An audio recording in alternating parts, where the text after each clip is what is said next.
Howdy, everyone. My name is Maribel Perez. I work at the Association of Former Students as an assistant to the Vice President for Development. And I've been in that role since February of 2020, so prior to the pandemic.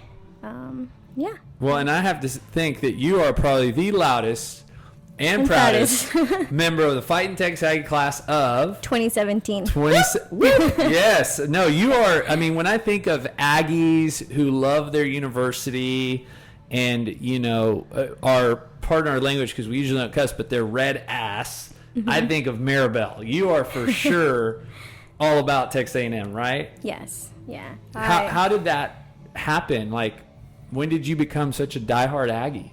Well, honestly, it's going to sound cheesy, but it goes back to 6th grade. I had a social studies teacher in middle school, and he was an Aggie. And so we had a field trip to check out a college campus, and it was Texas A&M. And when I first toured it, and he talked everything that you could, tell us about being an Aggie, when we were finally on campus, it was just so beautiful to me and so welcoming, and just how passionate he was about it and his experiences, I think, is what made me fall in love with A&M. Wow. So it went back to that 6th grade field trip that I took, and ever since then I was like, oh yeah, I'm gonna go there. So was there even another place that you applied? There were. I just wanted to keep my options open, so I applied to University of Houston, and I believe to Sam Houston State University, because I had toured those places as well. How'd you end up working at the association? My internship prior to it, actually with the Houston Texans, within their president's office, was coming to an end, and so I knew I needed to start looking for full-time jobs. And one day it was around Christmas time, actually, and I was scrolling through LinkedIn, and I just saw the post that they were looking for an administrative assistant, and I looked through it, and I was like, this is really like what I'm doing and more, and it'd be back at A&M, and so why not? And I applied, and here I am. Great. Yeah. Oh, you love Aggie Land? I do, yeah. So it's only been, I guess, 4 years since you graduated, but it's changed a lot. Yes. I mean, and it's changing constantly. What do you see internally working, at A&M? Do you see the changes coming ahead of time, or do you see us evolving kind of faster from your perspective? I would definitely say, yeah, being back here as a young professional is so different. You're not in that college mindset anymore. And a lot of my friends that I went to school here had already graduated and left also and went back to their hometowns. So for me, it was like starting all over again. But having kind of that new, fresh mindset has helped me see a lot of in a new perspective, what all that the association does for the Aggie Network. It's awesome.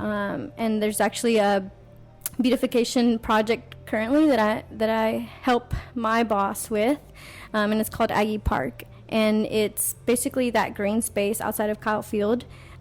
He's leading the fundraising efforts for it, and it's gonna be such a beautiful redevelopment of that area. And there's going to be a lake there. There's going to be an amphitheater. Is that where, like, the ring is in the back? Or? Yes. Oh, that wow. green area. Mm-hmm. That'll be awesome. So here, construction is actually going to start here in the next month for it. And it'll go for the next couple of years. So hopefully that in itself will attract a lot of new prospective students, and then allow a lot of former students to come back and reconnect and make new memories, whether it's with their now children that are going there, or younger siblings, or whatever the case is. So yeah, it's super fast, just up and going. That's awesome. Well, Maribel, thanks for joining me today. Question. You obviously started CrossFitting here now. How long ago was that? So it was actually last June. Okay, so just a year ago. In a month, yeah. Right after we opened, and after COVID. When would you say, that would have been 25 years old-ish. When would you say for you working out became kind of like a habit or something that you actually did regularly because you wanted to? I would say it would probably had to been my 23rd, like when I was 23. So not growing up, really. I worked out growing up, but it was more so through just sports that I was involved in. School. Yeah.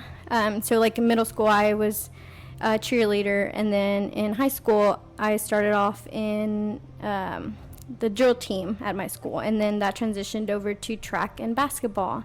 But it wasn't until I think here at A&M I took a strength training course, and that's where I really laid the foundation for a lot of the movements that we do now. So like bench press and like pull-ups and squats and all those movements. So through that class, that's kind of what like really propelled me to want to learn more about my fitness and working out, I would say. So I guess that class, and then when I went back to Houston after I graduated, I would go to the gym, the local YMCA. But what YMCA? It was the one downtown. Okay. I used to work at the Harriet and Joe Foster, but that was over by off of 34th Street, and so. And when you went to the Y, did you do like cardio, weights, classes? What'd you do? I continued the strength training. Yeah. So like I would have upper body one day and then lower body the next, or push and pull day, that type of. Where'd you come up with the workouts? A lot of it I used an app at the time that I was like, okay, if I want to do upper body, it kind of auto-generated some, and then I would tweak them here and there. How many days a week? I used to go 5 days a week. Yeah. So you were, it was habit. It was pretty good. And then when you were in the class, did you only work out in the class, or did you ever go work out on your own apart from the class? When I started CrossFit? No. Whenever you were doing the class at school. I would go and work out on my own. Okay. Yeah. So there was a pretty good foundation of discipline and exercise. When you did all this exercise, even kind of when you just moved to Houston, was it for maintaining health, fitness? Was it for stress management? Was it because it felt good? Like, what would you say your reason for doing it was? I think all of the above. Yeah. I don't know that I had one exact thing. A lot of times it was for stress management. I also knew the benefits of it, and so health-wise. And then when I was in college, you have that freshman, 15, and so that stuck with me. Yeah. And so I would definitely say all of the above. Did you ever really kind of go on like a strict eating plan, or did you ever focus on weight loss? No. You just kind of did a workout and you ate a certain way, and whatever kind of happened. Yeah. Were you, at that time, did you feel like you were in great shape? Were you in okay shape? I would say I was in pretty okay shape. I think my heaviest was probably 150, and that was right before my that was after I came back from my study abroad trip to Germany. Where'd you go? I went to, it was based off of in Bonn, Germany. That was 6 weeks. The summer going into my junior year at A&M. So. Wow. Yeah. Did you work out over there? No. Okay. Not on my own. If anything, we went on hikes here and there, and those were kind of the workouts. We walked a lot, but I didn't set aside 15 minutes to do my own thing. It was more so through just the day-to-day activities that we did there. Okay. And then, okay, so take me into the Houston YMCA. Is that kind of what led you to CrossFit, or, what happened after that? So I had been going on my own, just working out for about a year. So I went back to Houston, I would say September, after I graduated here. So September of 2017. And then I found a CrossFit gym there in June of 2018. Which one? It's called Black Wolf. Okay. And so it's in the Heights area in Houston. And I found that place on my own. Like, I looked it up I came across a Facebook event where they had like their free community workout on a Saturday. And so I was like, I want to go there and try it out. And so I did. Before then I had 2 weeks of CrossFit experience only. And so I went, and I just really enjoyed the atmosphere of like being around people and everybody cheering for you, or you cheering for someone to finish a workout. And so after that, it's when I signed up. But so that would have been 2018. Yes. And how hard was your first few workouts, or your first week or month? Do you remember the workouts at that I time? don't remember them, actually. I wish I did. But I knew that what I was doing before that didn't compare to the workouts that I was provided with. Okay, elaborate on that, because I think that's kind of where people who've never done CrossFit don't understand what you just said. Mm-hmm. I think I kind of understand what you just said, but I would love to hear it in your words. Yeah. So that year before, just me going on my own or doing my own workouts, there were some days where I was like, why am I here? Like, I don't really want to be here. So sometimes I lacked that motivation. And going into a CrossFit workout, a lot of times you build connections with these people, with the people that you're going to the class with. And so I really grew to, how do I put it? I started getting to know people, and I started building relationships with them and friendships. And so I looked forward to seeing like so-and-so and then, yeah, just hanging out afterwards or sticking around and working on a certain movement. And so I just, having someone tell me, okay, this is going to be your workout, laying it out for you. This is your workout. This is how you do it. And now go and do it. That was so good for me because, like I mentioned before to you, that if I'm very like, tell me what to do and I'll do it type of personality. So I follow directions really well. I'm pretty obedient when it comes, or like I'll pay attention to someone and their coaching techniques, and I'm a very visual person. And so when they're showing it to me, then I in turn get to do it and get feedback. Yeah. I really, really enjoy that coaching and client aspect to it. So did you go all in right away? I mean, were you there every day? Yeah, I was there. That first week was rough. I think I did 3 times that week. I'm pretty sure I did like every other day. But after that, once I kind of got going, I was very consistent 5 times a week. And then Saturdays, whenever I was able to. When work didn't, hinder me a little bit or keep me super busy. And then how could you tell, in your physical like changes with the new workouts that you were doing? Well, a lot of the workouts here are very compound. They build on each other.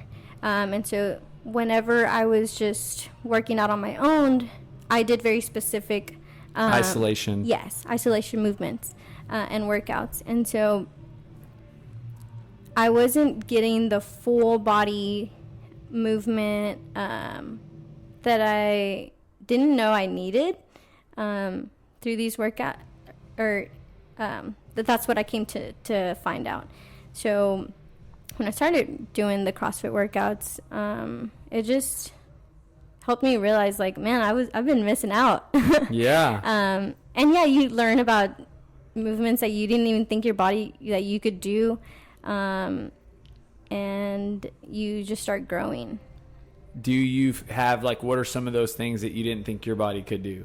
Well, for a long time, I struggled with just mobility in my elbows, and so really like keeping them parallel to the ground. Yeah. And it took me a while, but I finally was able to build that flexibility. And Oh yeah. Okay, so is that what led you back to College Station, or is that kind of CrossFit at that gym was the rest of your time in Houston until you moved here, or was there something in between? There was a pause. So I moved here in February. The pandemic hit like right after I moved here. Wow. 3 weeks afterwards. So right when I was like getting ready to start venturing out and looking for a gym and a church here, it just kind of shut down, and I was like, okay, well, what am I going to do now? Wow. And so really from March until June of 2020, I didn't work out. Just stuck. Yeah. At home. Apartment? In my apartment. Oh, man. Yeah. New to town. Yes. Nobody's driving anywhere, going anywhere. Yeah.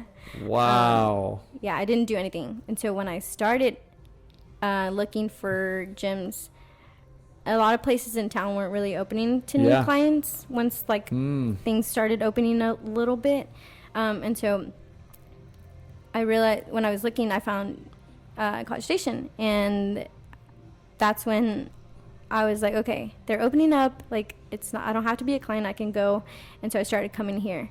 And Bennett was so awesome, and my on-ramps and talking to you for the first time in person, like that was very refreshing. And then I just started coming here, and that has been so nice for me, because I think the first place that I go to find community is a gym, just because of my past experiences with CrossFit. Everybody tends to be so welcoming and so engaging. And I'd love to expand on, now that you're saying that, because I think it's so awesome that you look for that, right? You look for community at the gym.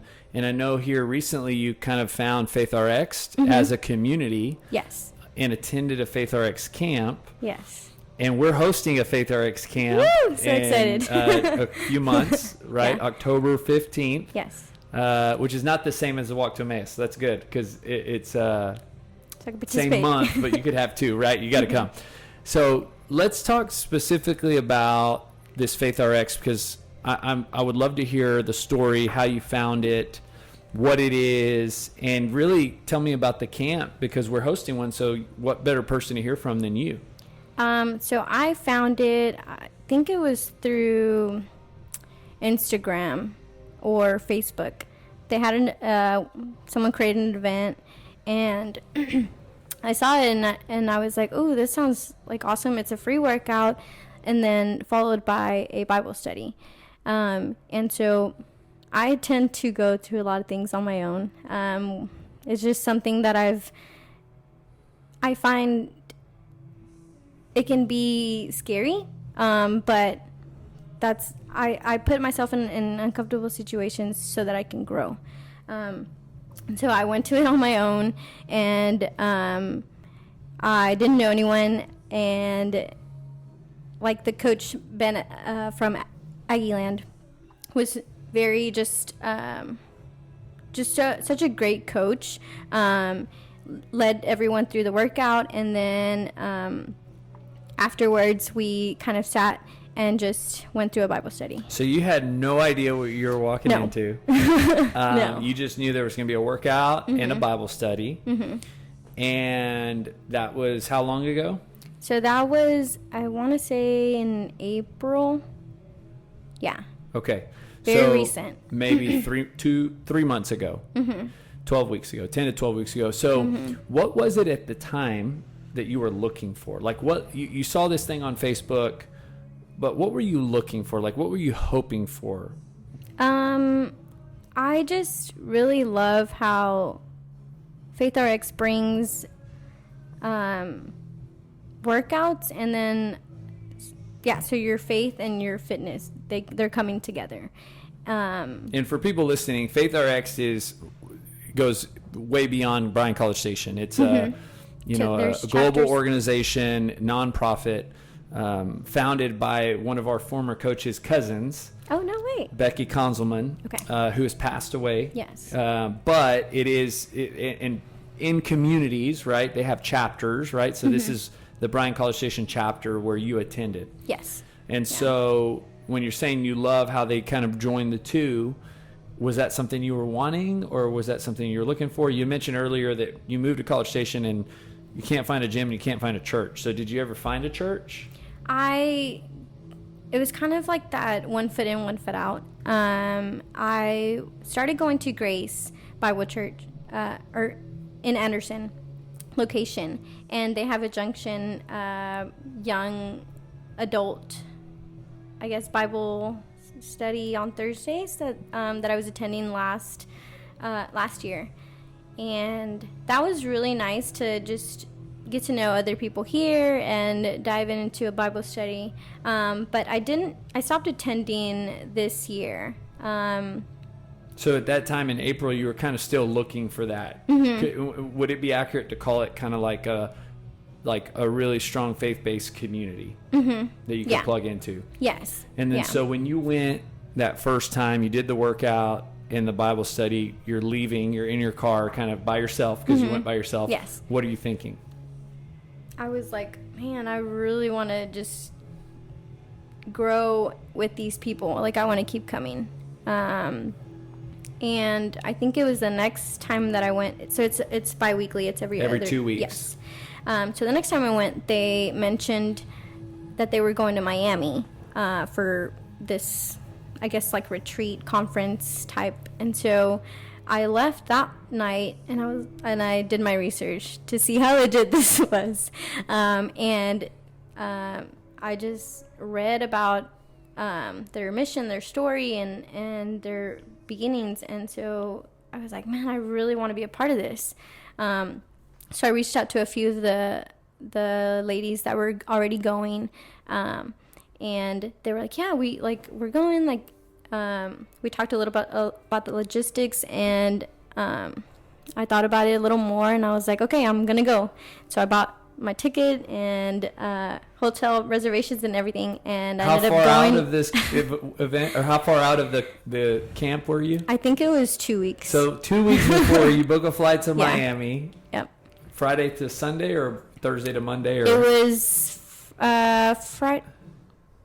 Friday morning to Sunday evening. Yeah. Wow. Did you have to take Friday off work, I'm guessing? I think I did. So you kind of rearranged everything, set it all up. It worked out. Yeah. Yeah, everything kind of fell in this place. Okay, at this point, are you going to something that you still have no idea kind of what to expect, or did you do enough research and ask enough questions to people to kind of get an idea of what you're getting into? Yeah, I knew in a sense what what was that? So, like, what were you hoping? What were you, looking for that led you to doing all these things to make this work, to go? I think I just really felt a tug in my heart that I needed to just recommit, and to, I guess at the time I hadn't really been intentional with growing in my faith. So I had strayed away from it for a little bit.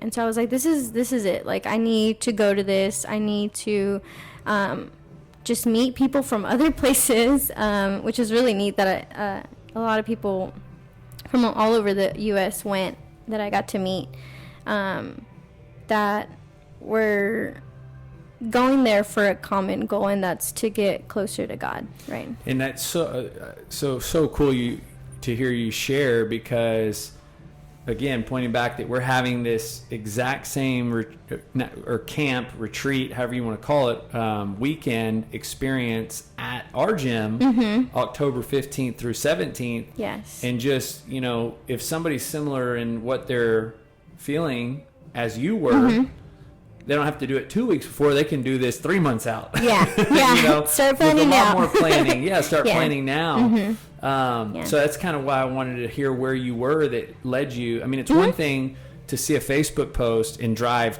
3 miles to go to a little event. Yeah. It's a whole nother thing to fly, you know, halfway across the country for a weekend and take off work. Yeah. So that's why I want to know, what was it that you were missing or not having in your life or hoping to have in your life that led you to doing that big thing. So I think that's awesome. Okay, so you're at the camp. Tell me about the weekend. So we get there and we have a social. We're just mingling with others, and then we get put in small groups. And then the next day, it's bright and early. We started with a snatch technique class, and that is not my So you're getting a little working out, a little coaching too, right? Mm-hmm. So I love that because they picked one of the movements that I struggle with, and just being able to build from the bottom up.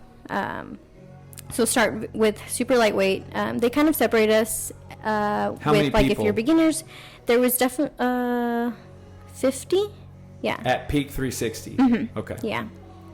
And so they separate us with like experience, beginner, intermediate, experienced throughout the floor of the gym. And so I was like, this is not my favorite movement, so I'm definitely going to beginner. And just going through the movement itself, and getting that feedback from the coaches there was just so good, especially when it's something that you're not an expert at, or that you might struggle with. So getting that positive feedback when I was able to do it properly, and then going up in weight but being mindful of it, was really, really good for me. So but yeah, we had different speakers talk to us, and again, we were separated into small groups, and then we had different activities. The last day we had a breathing technique kind of class on the beach, and that was very nice. I got more out of it than I thought I was going to get. It was a sandbag carry, carry to a certain point and then back. And then after that exercise, we had the breathing technique where we would throw them over our shoulders. And through that, we were encouraged to kind of grunt as we were throwing it out. And what started as just like picking up a sandbag, throwing it over shoulders, quietly turned into like yelling and just really letting out for me personally, it was past anger that I've had built up, or just things that I've witnessed that I wish I didn't, like past trauma, things that I felt like I made into, or like defined me. I just started letting that go. And that was a very eye-opening exercise for me and a lot of the people there. And towards the end of it, I became so fatigued, but it was very just refreshing to just at the end just fall on my knees and just let emotions out.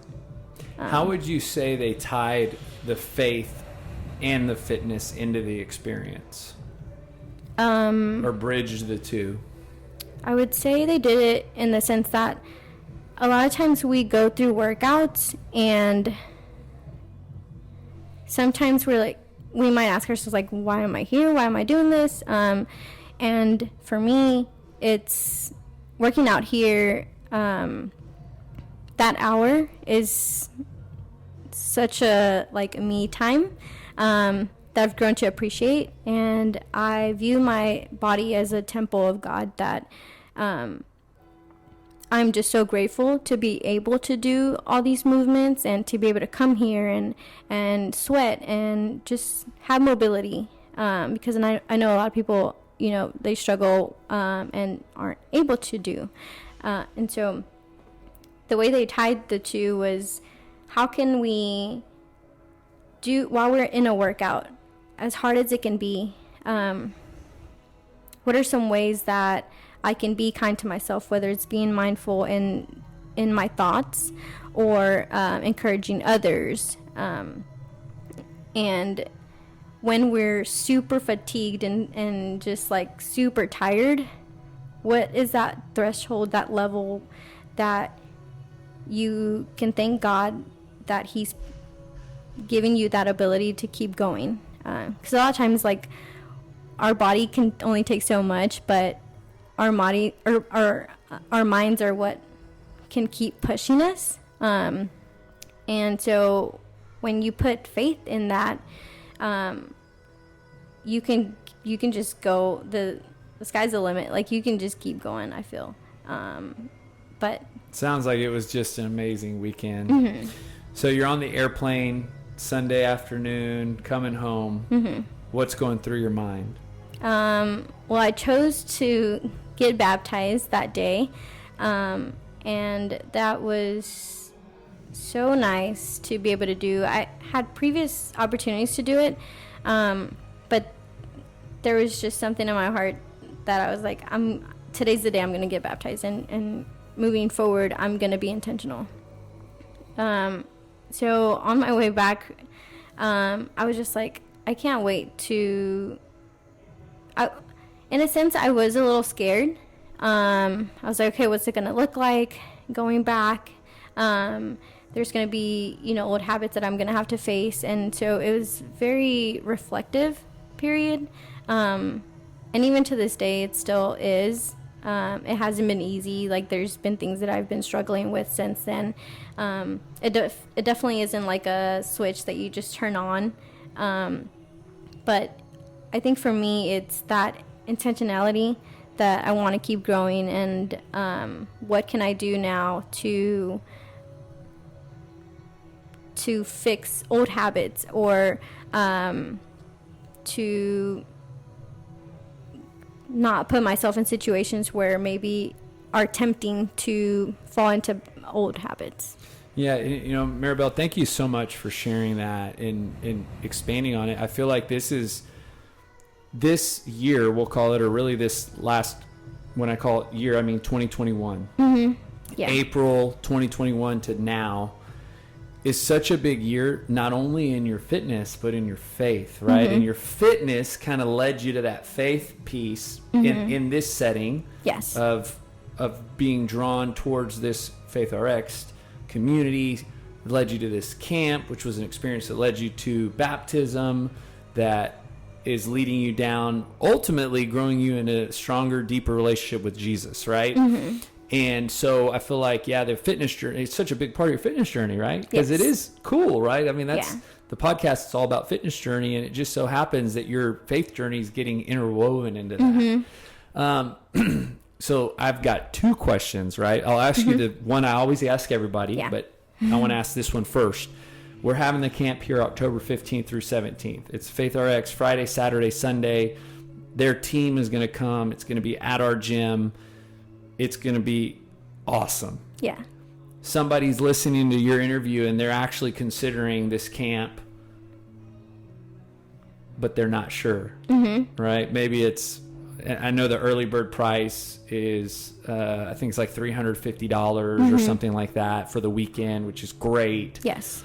And we're going to create some opportunities for people to apply for scholarship or help or in that area if they're really wanting to go. So I don't want money to be the reason people say I'm not going. Yes. But they're just not sure, right? Because it's like the same reason somebody's been sitting at home every Sunday morning wanting to go to church and they never do because they're just fill in the blank. Yes. Whatever they're feeling. Yeah. How could you encourage them to take that step of faith and committing to that weekend and signing up? I would definitely, just pray over it, but just do it. That's all I have to say. Just, it was such a life-changing, renewing, fill up your cup type of weekend. Whether you you know, you're a believer or you're not. I think it's a great opportunity to just grow and meet people and be challenged for sure. So I highly encourage you to whether you know somebody going or not, just do it. That was kind of where I was at. I didn't know the people that I was going to go with. I had just met them, but now we, you know, go get pizza here and there, and we stay connected, and you just meet some pretty awesome people, not only from the U.S., but I met some people from like Puerto Rico or other areas. Yeah, it's a global yes. organization, Mm-hmm. which is pretty cool to think we'll have people from all over the world Yeah. coming into College Station, right? Mm-hmm. Okay, last question. That was awesome. Thank you for that encouragement to whoever's listening. Just do it. Just do it. Title of the podcast, Building Better People. Yeah. We believe that when you exercise, you just become a better version of yourself in more ways than just fit, right? Physically. And that's what motivates and it encourages us every single day to do what we do, to create an environment where people can continue to work out. So how is that true for you? How is Maribel becoming a better version of herself through this fitness journey? I would definitely say that it's put me in uncomfortable situations where it's allowed me to grow. And I've met people, I'm a firm believer that everybody has a story to share. And so I've been in a class with someone where I didn't necessarily know them, but I've reached out and I've said, hey, what's your name? Like, you know, what do you do here in town? And that's led to some neat conversations and just get to know you. And that has allowed me to be more cultured outside of the whole, like, just fitness realm. So just getting to know people from, you know, College Station, you have high school students, you have parents, you have college students, you have literally all kinds of people from different backgrounds. And you never know who you're going to meet here, right? And so that has, in turn, just being welcoming to others and just being open to hearing their story has really allowed me to grow personally and just want to know more about people. And I hope that I do a good job of showing others, like, what it's like to love, to be rooted in intentional and genuine, and just showing, you know, what it is, showing a little bit of what I think God would be like. I think you do a phenomenal job of that. Thank you. you. Thanks, Maribel. This is awesome.